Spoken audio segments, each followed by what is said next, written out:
Hello दोस्तों, मैं मुकुल गुप्ता आपके अपने YouTube channel are study point में आपका स्वागत करता हूं। आज मैं आप लोगों को 2 दिसंबर शिफ्ट थर्ड का पार्ट डी कंप्यूटर प्रोफिशिएंसी के बारे में बताऊंगा।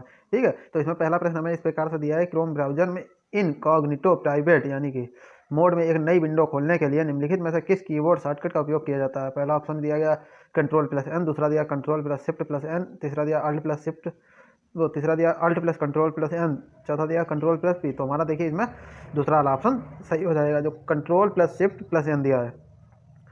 2 नंबर प्रश्न दिया गया है, जब आप MS वर्ड के नए संस्करणों जैसे वर्ड 2016 में एक नई फाइल खोलते हैं तो डिफ़ॉल्ट पेज मार्जिन डैश के रूप में होता है, के रूप में सेट होता है। पहला ऑप्शन दिया है मॉडरेट, दूसरा दिया है मिरर्ड, तीसरा दिया है नैरो, चौथा दिया है नॉर्मल। तो देखिए इसमें हमारा चौथा वाला ऑप्शन सही हो जाएगा, क्योंकि पेज तो नॉर्मल ही होता है। ठीक है, तो हमारा चौथा वाला ऑप्शन सही हो जाएगा। ठीक है, 3 नंबर प्रश्न दिया गया, MS एक्सेल में वर्कशीट के एकदम दाहिने स्थान पर निम्नलिखित में से क्या दिखाई देता है? पहला ऑप्शन दिया मेनू बार, दूसरा दिया वर्टिकल स्क्रॉल बार, तीसरा दिया हॉरिजॉन्टल स्क्रॉल बार, चौथा दिया स्टेटस बार। तो देखिए एकदम दाहिने और मतलब सीधे हाथ की तरफ हम देखते हैं तो वर्टिकल स्क्रॉल बार होता है। ठीक है, तो हमारा ये दूसरा वाला ऑप्शन सही हो जाएगा। सिर्फ आप लोगों ने अगर एक बार कंप्यूटर खोला होगा जिसमें MS वर्ड, MS एक्सेल, तो आप लोगों को इनके बारे में तो जानकारी, बेसिक जानकारी है, क्योंकि ये तो सामने ही होते हैं कि हॉरिजॉन्टल बार कहाँ पे होता है, वर्टिकल बार कहाँ पे होता है, ये तो सब नॉर्मल चीज़ें हैं। ठीक है, कंप्यूटर के प्रश्न कोई खास ज़्यादा कठिन नहीं पूछे जाते हैं। 4 नंबर प्रश्न दिया गया है, B4 में एक फार्मूला इन्वर्टेड कोमा में है, इक्वल टू डॉलर वाला चिन्ह बना है, $3 प्लस $C5 इन्वर्टेड कोमा 1 दिया गया है। यदि सेल B4 को कॉपी करके F10 में पेस्ट किया जाता है तो सेल F10 में फार्मूला क्या होगा? तो देखिए फार्मूला तो लमसम वही होना चाहिए। पहला ऑप्शन वो सीधा सीधा, आप दूसरा ऑप्शन समझिए।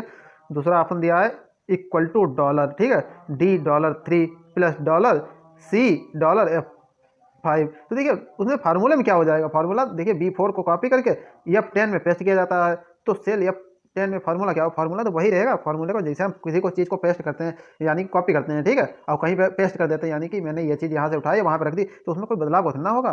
तो हमारा देखिए इसमें दूसरा वाला ऑप्शन सही होगा, वह वैसा का वैसा ही रहेगा। ठीक है, 5 नंबर प्रश्न देखिए, निम्नलिखित MS एक्सेल फार्मूला का परिणाम क्या होगा? Equal to FACT। ठीक है, ब्रैकेट में -5 - 4 ब्रैकेट बंद।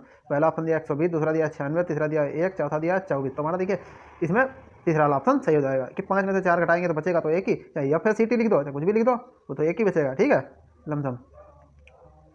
6 नंबर प्रश्न दिया गया है, बताइए कि MS वर्ड के संबंध में निम्नलिखित कथन सत्य है या असत्य? पहला ऑप्शन दिया है, क्या डॉक्यूमेंट फाइल में बुलेटेड और नंबर्ड दोनों लिस्ट हो सकती हैं? यानी कि क्या, देखिए कथन दिया पहला क्या, एक डॉक्यूमेंट फाइल में बुलेटेड और नंबर्ड दोनों लिस्ट हो सकती हैं। दूसरा कथन दिया है MS वर्ड डॉक्यूमेंट में पेज मार्जिन को कस्टमाइज किया जा सकता है। पहला ऑप्शन दिया है पहला सत्य, दूसरा सत्य, दूसरा ऑप्शन दिया है पहला सत्य, दूसरा सत्य, तीसरा ऑप्शन दिया है पहला सत्य और दूसरा सत्य, चौथा ऑप्शन दिया है पहला सत्य दूसरा सत्य। तो देखिए इसमें पहला वाला भी हमारा सत्य होगा, दूसरा वाला सत्य, तो पहला वाला हमारा ऑप्शन सही हो जाएगा, क्योंकि देखिए एक डॉक्यूमेंट फाइल में बुलेटेड और नंबर दोनों लिस्टें हो सकती हैं। ठीक है, MS वर्ड डॉक्यूमेंट में पेज मार्जिन को कस्टमाइज किया जा सकता है, क्योंकि पेज छोटा बड़ा हम कर सकते हैं। ठीक है, तो हमारा इसमें दूसरा वाला ऑप्शन सही हो जाएगा। ठीक है, वो पहला वाला ऑप्शन सही हो जाएगा कि पहला भी सत्य दूसरा भी सत्य। ठीक है, 7 नंबर प्रश्न दिया गया, POP3 एक ईमेल संबंधित प्रोटोकॉल है।